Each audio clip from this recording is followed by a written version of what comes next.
we're not building this to sell it. We're building it to be a long-term viable solution. Welcome to episode 194 of the Community Broadband Bits podcast from the Institute for Local Self-Reliance. I'm Lisa Gonzalez. This week, Chris interviews Travis Carter, co-founder of US Internet, a Minneapolis internet and data services provider. The company is deploying fiber in the community and offering high-quality internet access at affordable rates. Travis and Chris have a conversation about the company, what it's been like working with the city, and the philosophy behind their pricing and customer service. This is a content-rich interview in which we learn how a local provider began and how it has evolved. Here's Chris talking with Travis Carter, co-founder of US Internet. Welcome to the Community Broadband Bits podcasts, and I'm Chris Mitchell with the Institute for Local Self-Reliance. Today I'm in Travis Carter's office at USI. Welcome to the show. Thanks for having me, Chris.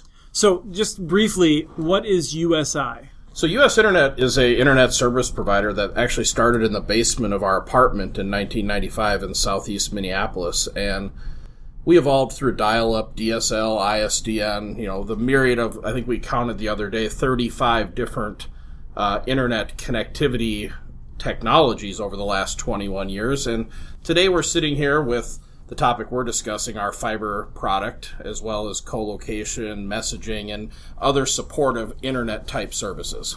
And I think people in the area might know you from the Wi-Fi project. Yeah. In 2007, the city of Minneapolis awarded us the idea at the time was to have a ubiquitous 100% metro Wi-Fi network in the city of Minneapolis. So we proceeded to install 2,500 Wi-Fi access points around Minneapolis, and we still run that technology today.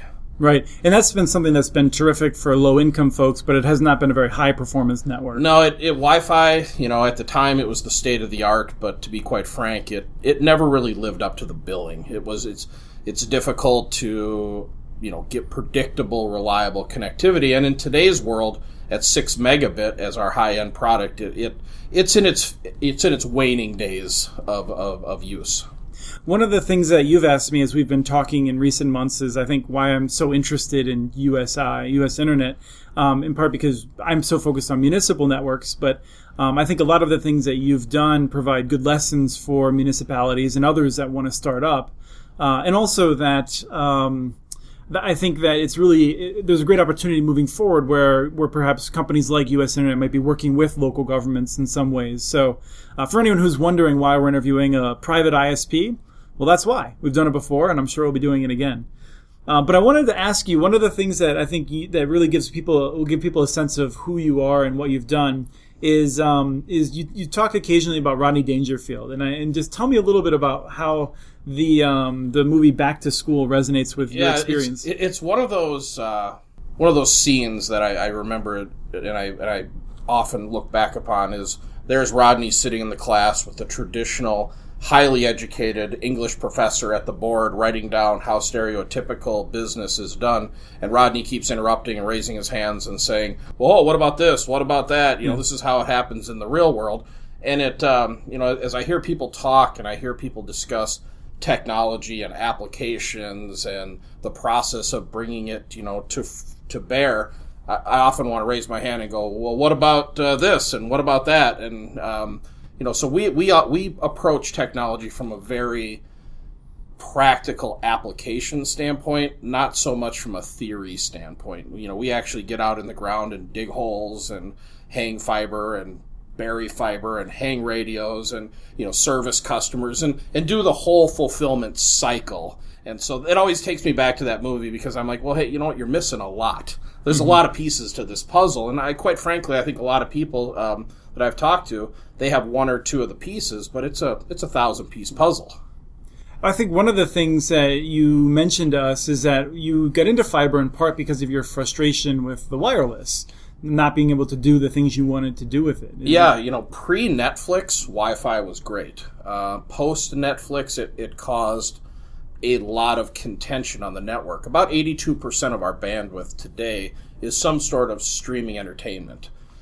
And so with high def and the other, even 4K and things in the future, it put a heavy constraint on the backbone. So our initial foray into fiber was, how do we solve this backbone problem between our Wi-Fi nodes? We need to get those bits out of the air and onto a cable as soon as we can. And quite frankly, I didn't know anything about it, but I figured we've run fiber all over planet Earth. Somebody must know about it. So our friends over at Corning came in and with their van and sat outside and opened the doors up and said, "Welcome to fiber."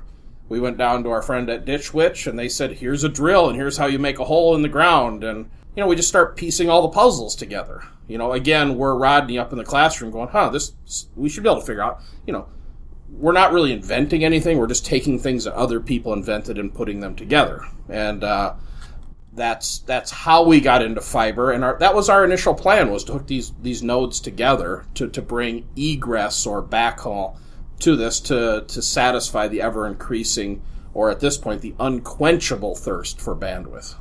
One of the impressions I've had is that as you've been doing this, you've been in your own bubble. You've been figuring out what works. You've been just making it happen. And you haven't really been paying attention to what's happening at the state or the federal level in terms of regulations. No, I go to a few meetings occasionally, and just to try to get, I always say we're in our own aquarium here. We're just kind of doing our own thing and trying to satisfy our customers' needs and expanding the network and, providing all those. So I don't often have an opportunity to stick my head up and look at what's going on. I listen to your podcast. I see a few other, the Blandon Report. I like to read that of what's going on around Minnesota.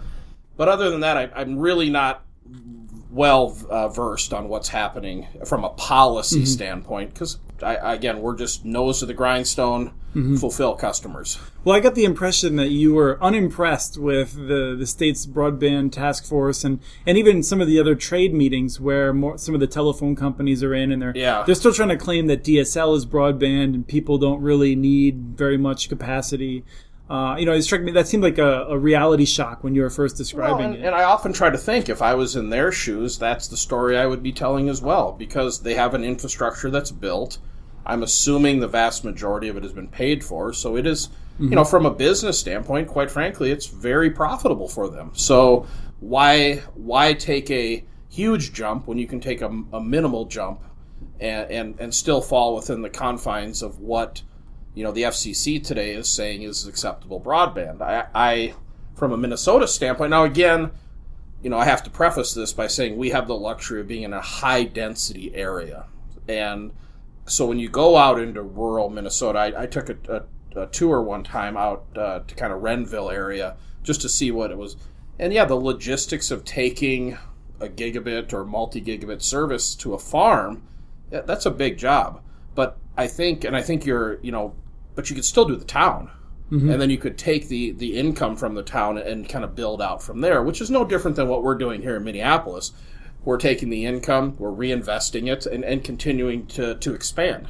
Right. Only the difference is that CenturyLink and Frontier are taking the income from the towns and they're shipping it to shareholders and they're giving it to their CEOs in terms of excessive pay and that sort of thing. That's actually one of your billboards is talking about the sort of excessive pay of some of your competitors. Yeah, and from a marketing standpoint, that's a very valid, message. The thing is, in these big, huge corporations, it's not just me and my business partners and, the 50 employees working, where we just kind of can do it. I mean, they've got shareholders to answer to. They've got, all the infrastructure that they need to answer to, where we can basically dig a hole, pull a fiber, and hook people up. Now, my hope is that we never turn into that.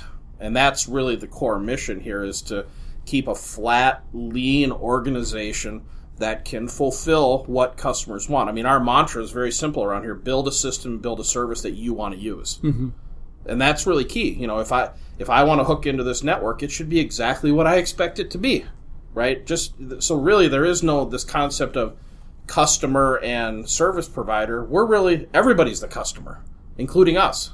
Well, that's something that I want to touch on. We're going to talk a little bit about some of the specific interactions you have with Minneapolis and where there's some challenges in working with local governments. You require people in the company to go through the experience of what a customer will see when they first sign up. Oh, absolutely. I think it's very important that everybody knows. I mean, well, everybody does already know. They've dealt with companies that are frustrating. They've dealt with companies that are difficult to get a hold of. They've dealt with companies that have a 27-layer telephone tree to ultimately get you to exactly the wrong person, who then transfers you, and magically it disconnects. I mean, I'm not really sure why that happens every time. Or these games where you have to call in every year because this blows me away, to be honest with you, Chris. I don't understand why your bill cannot be the same every month.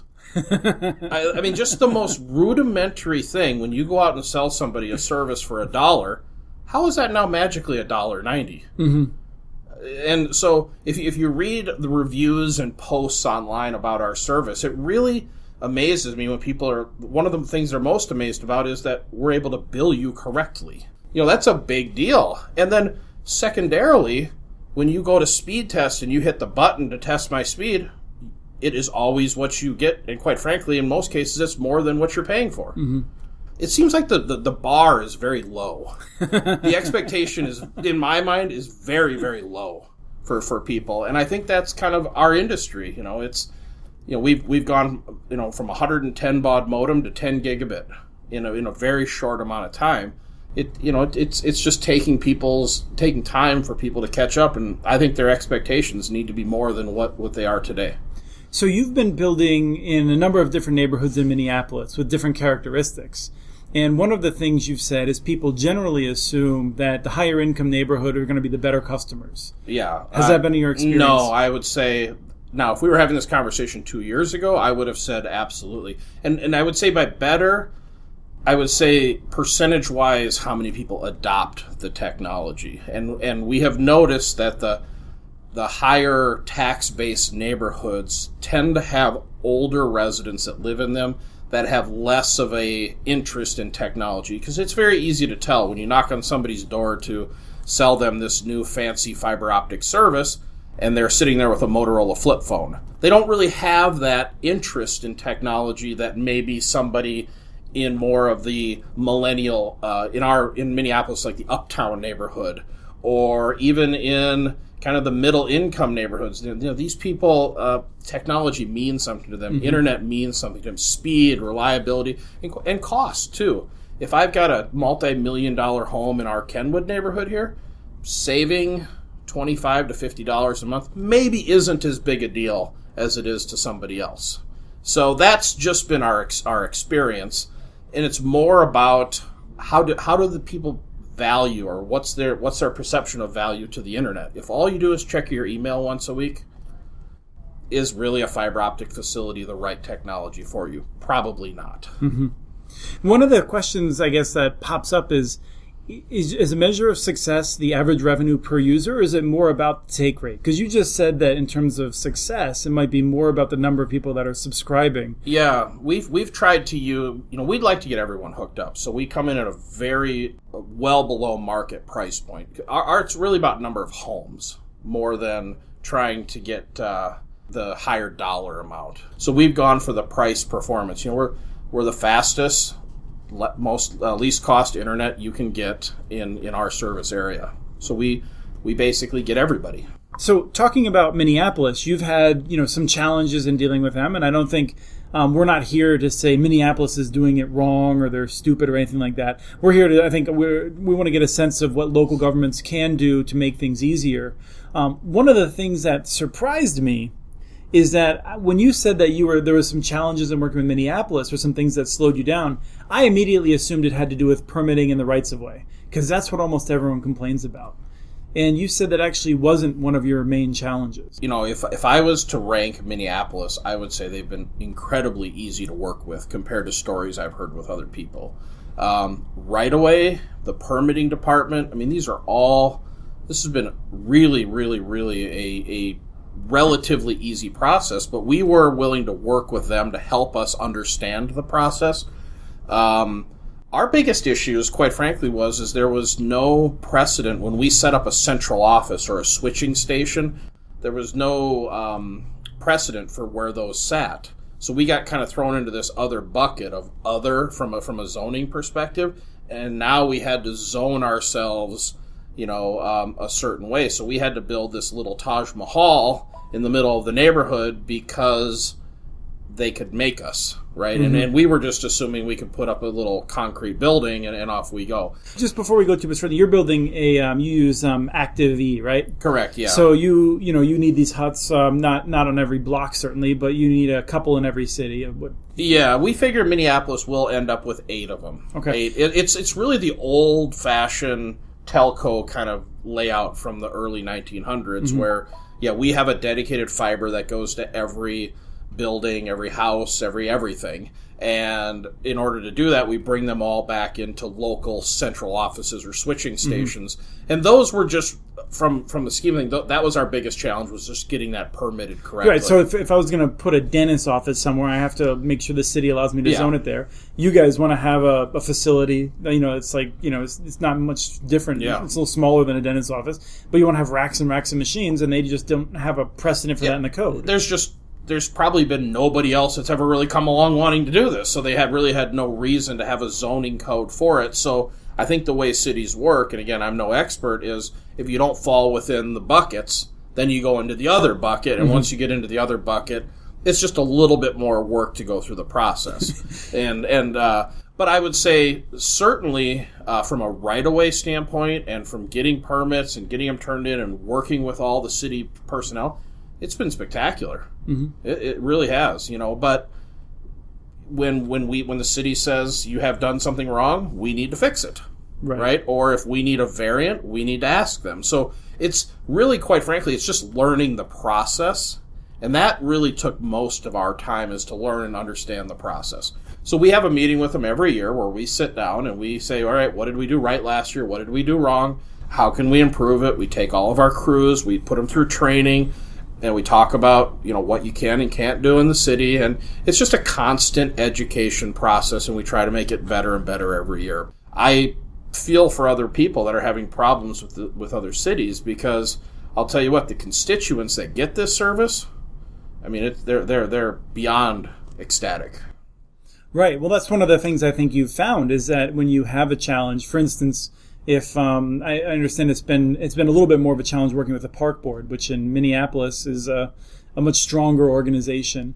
But you've found that, I think, as people are really excited about it, they will contact their elected officials, and reach out and say, we think you should make it a priority to help or to allow U.S. Internet to invest. Well, yeah, I think our product kind of speaks for itself. I like to joke and say we're the second favorite brand behind the Minnesota Vikings in Minneapolis, right? And it's we have a very passionate and very kind of loyal backing behind us, and so if for instance with the park board, when we run into problems, we don't have to do a lot because the neighborhood associations kind of take off and champion the cause, and that works out really well.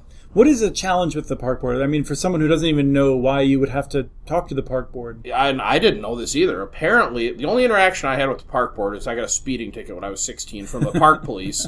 And in my mind, I look back at the park police and I'm like, why the heck is there a park police? I don't even know what the heck it's for. But apparently, in Minneapolis, and I don't know the whole story, this is sovereign land. We've got great parks. And you know what? You go to... I will say absolutely, somebody was pretty clever back in the day. You don't see all the houses butted up right against the lake like you do in a lot of other cities.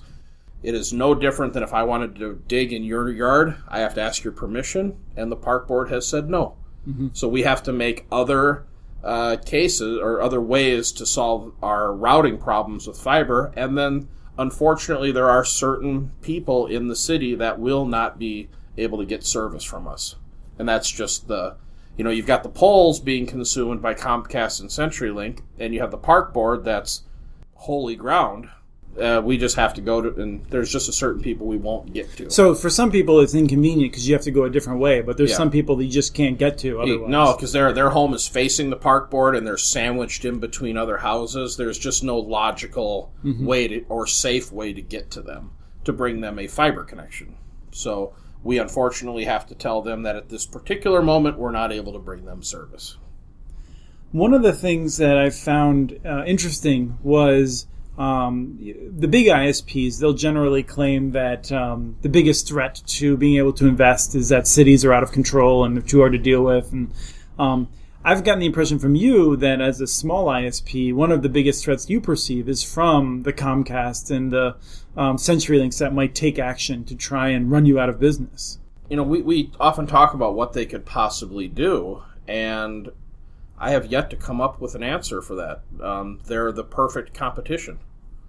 You always, you want to always be competing against the 500-pound gorilla that has been providing substandard service for 25 years or more longer. I mean, what's not a better situation to be in than we're in?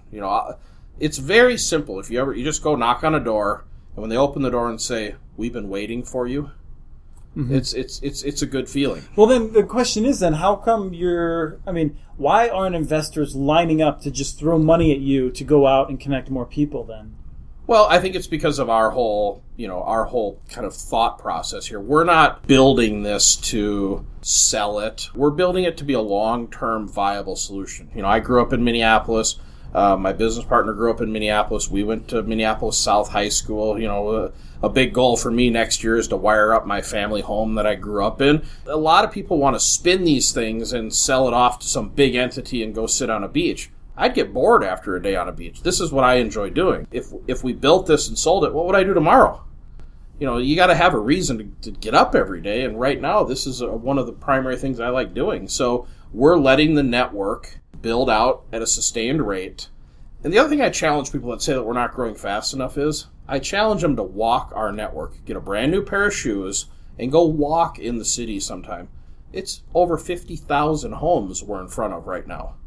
That's a lot of houses in just 5 years. And you said you're doing pretty well. Oh, we're doing amazing. Yeah, but it's doing the simple things. Providing the service that you promise, billing the way you promise to bill. This is just unbelievable in this industry. Domino's Pizza can figure out how to get you a pizza in 30 minutes, but how come we couldn't figure out if you have a tech support problem? Why can't we have a smart guy or gal go over to your house and help you fix it instead of you sitting on the phone? Our head of customer service says the only reason we can't fix your problem today is because you're not available. And that's just our approach to business. So it's just these simple things that if you over-service your customer, what is Comcast and CenturyLink going to do? Nothing. Well, that's one of the questions I have, though, is if they decide to just cut their rates dramatically. I mean, if they just decide we're going to lose money in Minneapolis until we make Travis run out of business. Well, then that's the fear. I mean, and that's something that we've faced in some other cities with municipals, and I think there are laws that are supposed to protect you, but unfortunately, people that enforce those haven't been doing a very good job. Yeah, I would like to interview a few of our customers and say that if they gave it to you for free, would you even take it? Mm-hmm. I feel that that's a good position to be in. Yeah, I mean, I can give you thousands of people that would rather pay us to have the service than get it free from somewhere else. Free is not always the best, right? It's people want a high bandwidth solution, low latency, low jitter, consistent at a price point that makes sense. They're happy to pay for it, right? And they're happy to deliver it. And our metric of success is very simple. How many tech support calls do we get every day? We get 1 per 1,000 users, and 90% of those are inside Wi-Fi problems. So that's a good metric to work towards. Like I go back to the aquarium analogy, I'm really not concerned what anyone else is doing. I'm just more concerned about what we're doing. So I like it when the lady at the Broadband Institute called me the cowboy, because that's sometimes what we feel like. It's like we're just marching on doing our own thing. I occasionally will drive up and down the street and see if CenturyLink has any customers in our area, and I have yet to find one. So I know we're doing something good. You've mentioned that you're interested in working in other cities, potentially. Sure. So, and not only that, but ones that don't have snow half of the year. Yeah, that's the big Achilles heel in Minnesota here is, well, unlike today, which is beautiful, we usually don't start till April 15th, and we're done November 15th. So we have a very short window to build where our network is completely underground, so we have to directionally drill everything, all the main line, all the backbone, all the drops to the homes. So from a construction standpoint, it's a big job. This isn't just stringing some fiber down some poles in the alley that are already there. But there's a ton of benefit to this network. It's underground, it's very reliable, it's Ethernet, so there's no no weird technologies or splitters or shared anything in there. It's simple to troubleshoot. It's simple to maintain. It's consistent. It uses off-the-shelf electronics. So it's very, very, very reliable. It's just we don't have enough months out of the year. And so what we've looked at is maybe going to a city in the south somewhere. But the problem you run into is the bandwidth consumption is so high on these fiber networks that we need to be close to someplace with adequate bandwidth. We can't be like way up in northern Minnesota where our cost to deliver the service is so high. So we have to be near a major metropolitan area to get that type of capacity. Or, if you're familiar with some of the things like Allied Fiber slowly building these neutral fiber routes across the U.S., presumably you just need to tap in somewhere where you get back to a point of presence. We have to get back to somewhere. CERMAC in Chicago, 511 here, NCC in Omaha. If we can just get back to somewhere like that, that solves a tremendous problem. And it's the problem I saw at the Minnesota Broadband Association is they were all talking about bringing bandwidth out to the farm or bringing bandwidth out to the rural area. But these people are going to use it. There's no difference between a user up in the Ironhead of Minnesota and a user in Minneapolis. They're all going to use the same amount of bandwidth. You've just got to be able to get it out of your network somewhere. And they have a much bigger challenge than we have here in Minneapolis. Right, although fortunately in the Iron Range they have the Northeast Service Cooperative now. So increasingly we do have some of these areas where there's been smart local investments. In that case, enabled by the stimulus, but there's been, people have done the work there to make sure that they have some of this available. Yeah, so if I was a town and I was looking to have somebody come in and be an alternate provider, that would be one of the very first things I would highlight is here is the way to get onto some fiber transit to get out of our city back to a place where you can buy bandwidth at a reasonable price. And that's in some ways how you're expanding a little bit into St. Louis Park. And they've made it easier for you because they've provided that. Yeah, St. Louis Park is, they're a classic example of a city doing it right. They've really got a forward thought. They're putting in extra conduit when they're doing construction. They're putting in extra fibers. They're leasing fibers. They're from my standpoint, and they're even encouraging apartment buildings and MDUs and new construction to bring easy egress out to the right-of-way. These guys really, the guys over there really got it figured out of how to do it right to entice people to come to town. And one of the things you said struck me. You're describing one of the things about St. Louis Park isn't just they have the fiber. They've made it easy on you. You reached out to them and you said, hey, we're kind of interested. And they basically wrote back and said, here's the price. It was unbelievable. Clint over in St. Louis Park, I emailed him and said, their CIO, great guy, said, hey, we would like to, have some fibers in St. Louis Park. He had already done all the homework with the city council, had already got it all passed, basically had a rate card, no different than if you were to call us up and say, I want fiber in Minneapolis, I can tell you here's how much it is.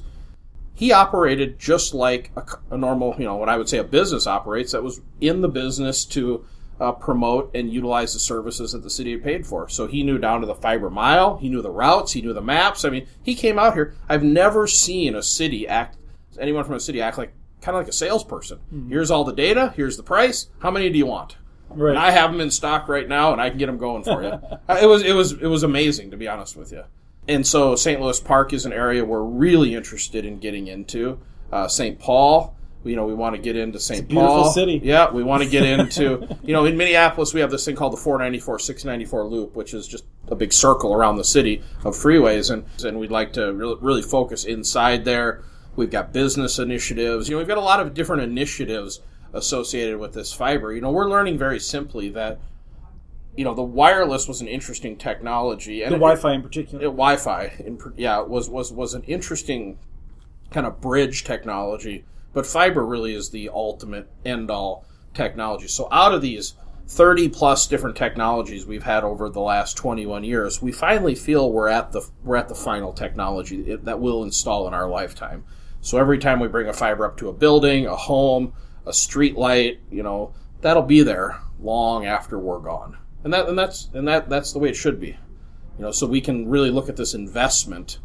It's not just a short-term investment, but really a lifetime investment for us. Great. Well, thank you. Thank you.